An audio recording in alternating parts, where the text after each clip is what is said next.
안녕하세요. 이번 시간에는 일제의 침략 전쟁과 민족 말살 통치에 대해 배워보도록 하겠습니다. 이번 수업의 목차로 1번부터 4번까지를 순으로 수업을 진행해 보도록 하겠습니다. 그럼 먼저 일제의 침략 전쟁입니다. 일제가 침략 전쟁을 확대하게 된 가장 큰 배경으로는 1929년 미국 뉴욕 시장의 주가 폭락으로 인해 전 세계 경제 불황으로 이어진 대공황에 있다라고 할 수 있습니다.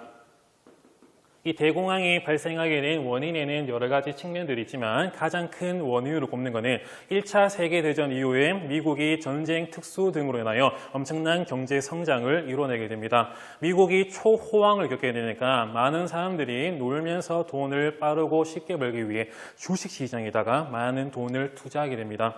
주식시장을 통해 많은 돈을 받은 공장과 기업들은 많은 물건들을 생산해내거든요. 이로 인해 미국의 상품 생산력이 즉 공급량이 엄청나게 증가를 했지만 사람들이 주식시장에다가 너무 많은 돈을 투자하기 때문에 버블 경제가 생기게 되고 사람들이 이러한 물건들을 다 살 수 없는 상품 구매력이 공급량에 비해 따라가지 못하는 수요가 낮은 현상이 전개되게 됩니다. 그러면 과잉 생산된 물건들을 공장과 기업들은 다 팔지 못합니다. 그러므로 구조조정을 함에 따라 직원들을 해고하게 되고 해고된 사람들은 실업자가 되고 실업자들은 월급을 못 받기 때문에 상품 구매력이 떨어지게 되고 그에 따라서 공급은 더욱더 증가하는 데 비해서 수요가 더욱더 감소하게 되는 악의 고리가 전개되게 됩니다.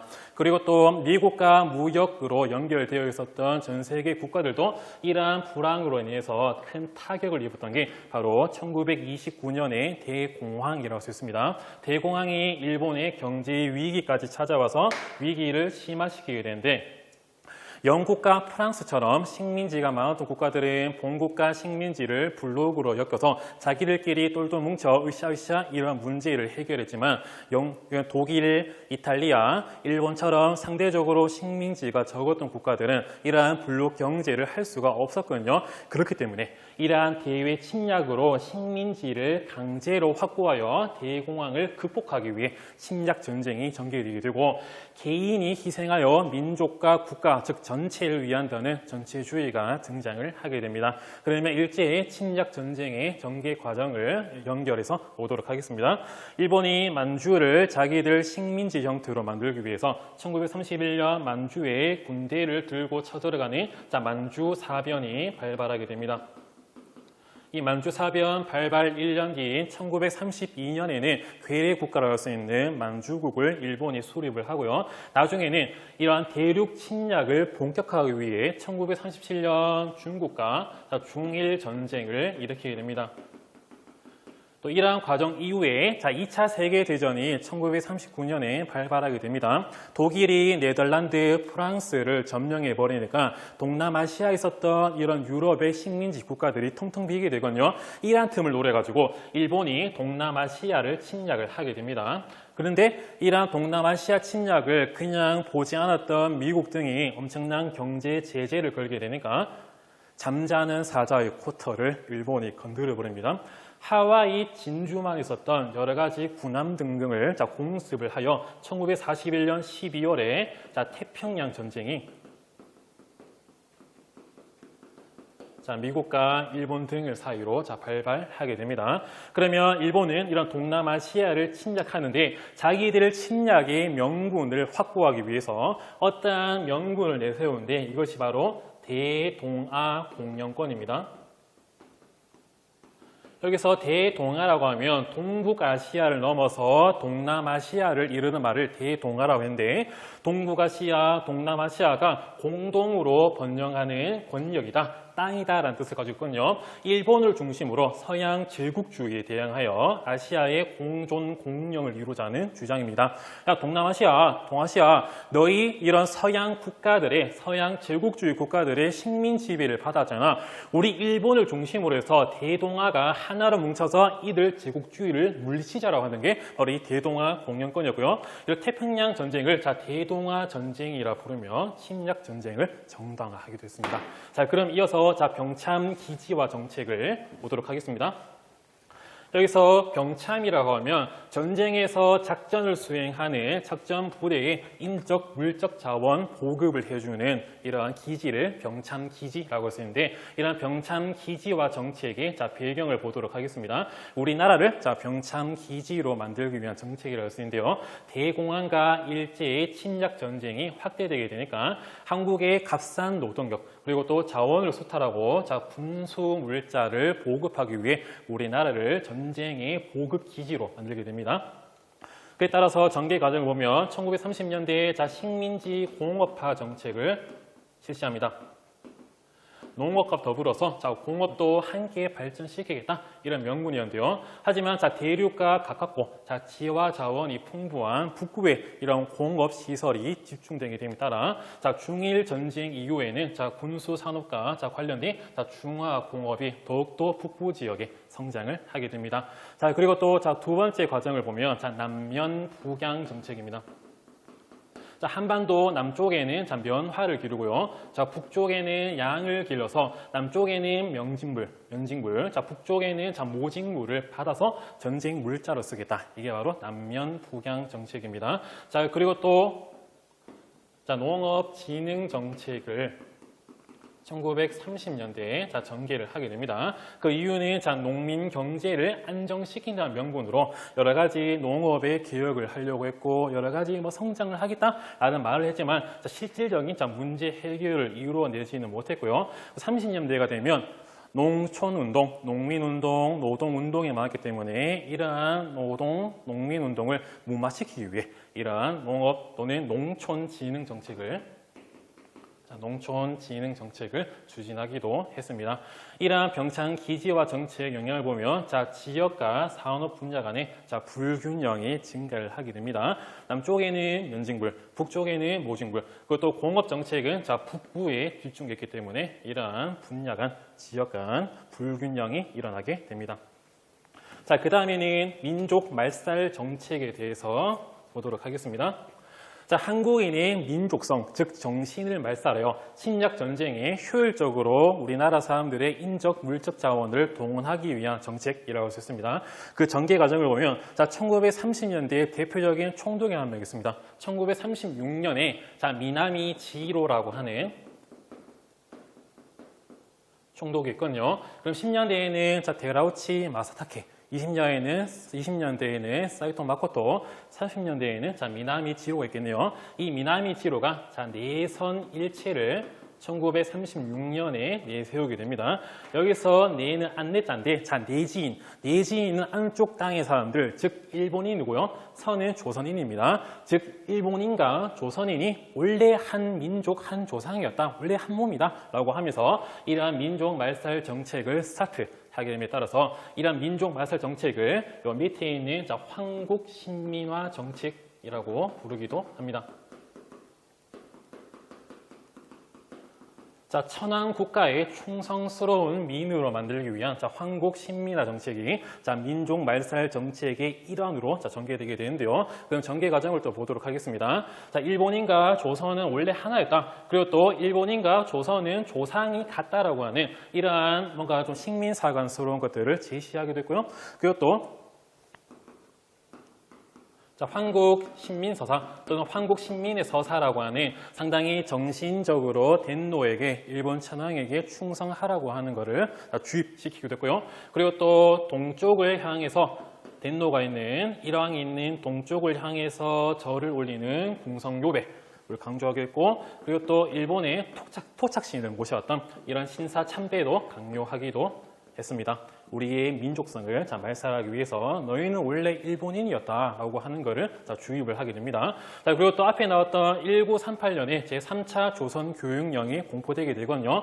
이에 따라서 조선어 교육이 사실상 폐지되게 됩니다. 조선어 과목이 선택 과목이 됐거든요. 그러면 많은 학교들이 선택 과목이니까 선택 안 합니다. 그리고 조선어 교육이 사실상 폐지되게 되고 학교에서는 일본어만 사용을 할 수 있게 됩니다. 그리고 또 소학교의 명칭을 황국신민학교라고 하는 국민학교로 개칭하기도 했습니다. 1941년에 나중에는 그 이전에 1939년에는 창씨, 성씨를 만들었고 이름을 바꿔라라고 하는 창씨 계명을 강요하기도 했습니다. 이에 따라서 많은 사람들의 성가 이름이 일본식으로 바꾸게 되거든요. 이러한 창씨 계명에 따르지 않으면 학교 입학이 거부된다든지 아니면 식량 배급도 거부된다든지 여러 가지 불이익을 받기도 했습니다. 이어서 또 보도록 하겠습니다. 자, 그리고 또 언론 통제를 강화하게 됩니다. 이제 대놓고 우리나라 사람들의 정신을 말살시키겠다, 문화 통치와는 다른 모습이 보이게 되니까 언론 통제를 강화합니다. 대표적으로 한글 신문이었던 조선일보, 동아일보 등의 한글 신문을 1940년에 폐간하기로 했고요. 이전 시간에 비었던 조선어 학회 사건에 따라 가지고 우리 한글에 대한 탄압을 이루어내기도 했습니다. 그리고 또 독립운동 탄압을 또 강화하게 됩니다. 1941년에 조선 사상범 예방 구금령을 공포하게 됩니다. 여기서 사상범이라고 하면 사상이 불순한 사람, 바로 독립운동가라고 했었거든요. 이런 독립운동가로 의심이 되면 정식 재판을 거치지 않고 구금할 수 있는 그런 독립운동 탄압 강화의 과정이 이런 한국 신민화 정책의 일환으로 이루어지기도 했습니다. 자, 그러면 일본이 침략 전쟁을 강화하게 되고 우리나라 사람들의 민족성을 말살함에 따라 또 전시 동원 체제로 일반 체제를 바꾸게 됩니다. 자, 배경을 보면 일제의 침략 전쟁이 확대됨으로써 1938년에 국가 총동원령 또는 국가 총동원법을 제정하여 반포하게 됩니다. 그다음에 국가 총동원령, 같은 말로 국가 총동원법의 내용을 보도록 하겠습니다.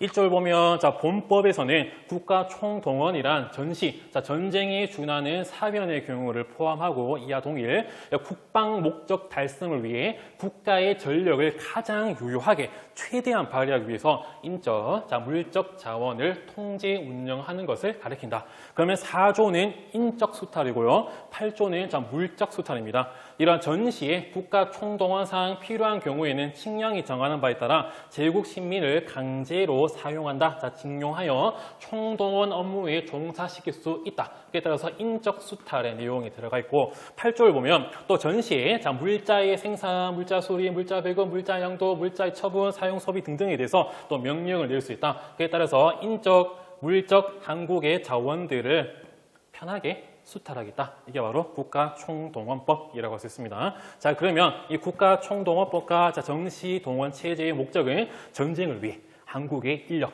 물자를 효율적으로 동원하기 위해서다라고 할 수 있어요. 자, 그러면 이러한 전시동원 체제를 홍보하기 위해 여러 가지 단체들도 만들어지는데 대표적으로 1938년에 국민정신 총동원 운동 조선연맹이라고 하는 단체가 조직됨에 따라 우리 함께 전쟁에 동참합시다 라고 홍보를 하게 됩니다. 그리고 또 이 연맹 하부에 애국반이라고 하는 것을 조직해서 더욱더 열심히 활동했고요. 또 여러 가지 모임, 반상회를 통해서 일본어 사용, 애국 저금 이런 것들의 정책을 홍보하기도 했습니다. 자, 그러면 인적 수탈의 대표적인 3, 40년대 민족 말살 통치기의 상황들을 보도록 하겠습니다. 먼저 우리나라 사람들을 병력으로서 전쟁터에 동원하기 위한 여러 가지 과정들이 나오게 됩니다. 1938년에는 지원병제가 제정됩니다. 전쟁에 지원하자라고 한 지원병제, 나중에는 전쟁이 장기화되고 일본이 점점 밀리게 되니까 학도 지원병제, 일반 사람들뿐만 아니라 학생들까지 전쟁터로 지원을 해라라고 학도 지원병제를 시행하게 됐고요. 1944년에는 아예 그냥 강제로 전쟁터에 데려가 버리는 징병제까지 시행됨에 따라 우리나라의 학생 청년들을 전쟁터에 투입했고 많은 우리나라 사람들이 희생당하기도 했습니다. 태평양 전쟁, 일본의 전쟁 관련해서 가장 두 번째로 큰 피해 국가가 우리나라였거든요. 원폭 등등을 했을 때 아픔의 상처 역사하기도 합니다. 그리고 또 여러 가지 강제 노동에도 동원한 뒤 보국대라고 하는 단체를 전국에 조직하게 됐고요. 1939년에는 국민징용령, 강제로 노동력을 쓸 수 있다고 하는 징용령을 공포함에 따라서 탄광, 군수공장, 군용활주로 공사 등 전쟁을 위한 노동력에 많은 사람들이 투입되게 되고 심지어는 전쟁터까지 해외까지 끌려가서 혹사당하기도 했습니다. 죽게 됐고요. 그리고 또 가장 더욱더 상대적으로 큰 아픔이 상처할 수 있는 여성의 동원까지 이어지게 됩니다. 1944년에 여자 정신 근로령이라고 해서 여성의 노동력을 강제 동원하게 됐고요. 일본군 위안부라고 하는 전쟁터의 성노예로 여성들을 강제 동원하기도 했습니다. 아픔의 상처입니다. 그 다음에는 인적 수탈을 넘어서 물적 수탈을 보도록 하겠습니다. 물자를 전쟁을 위해서 수탈하는 겁니다. 먼저 전쟁 물자 수탈인데 금속들을 공출을 합니다.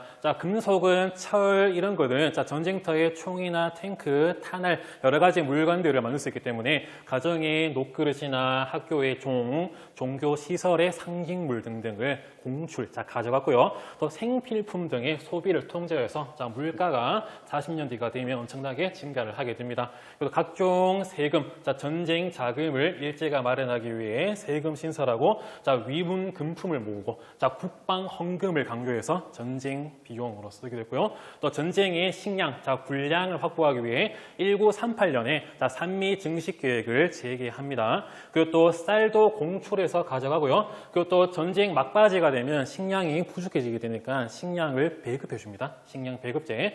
그리고 또 하루에 죽 한 그릇 먹기 운동, 쌀을 절약합시다. 절미 운동도 강요하기도 했습니다. 이번 시간에는 일제의 침략 전쟁과 민족 말살 통치에 대해서 배워봤습니다. 다음 시간에는 여러 가지 해외 이주 동포들, 아픔의 역사들을 또 이어서 보도록 하겠습니다. 이번 수업도 열심히 들어주셔서 감사합니다.